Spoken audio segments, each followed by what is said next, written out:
In this video, I will show you how to deposit on Kraken, whether you want to use the app or the website. So what you're going to do, whichever one you want to use, is go to Portfolio, and from there on mobile you want to click Transfer and then Deposit. If you're using the website, deposit will be right here.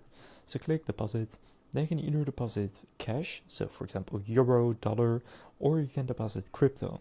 So if you want to transfer crypto to Kraken, select one of the cryptocurrencies that you want to send, and then you will get your wallet address where you can send to. But for example, I'll use my euros, I'll transfer from my bank account. So for me there are 4 options: Ideal, PayPal, Easy Bank Transfer, and Manual Bank Transfer. For me, Ideal is the best, so that's what I'll use, but just pick the best one for you. They can choose how much you want to deposit. For example, I'll just do 10 euros and click Review. From there you need to click Confirm. And then after you have paid, it will then take you back to Kraken, and now it says done, you deposited, in my case 10 euros. So now if I go to my portfolio in cash, I will now have the 10 euros in there. So that's how to deposit crypto and cash on Kraken. If this video was helpful, please consider leaving a like and subscribing to my channel. With that being said, I will see you in the next video.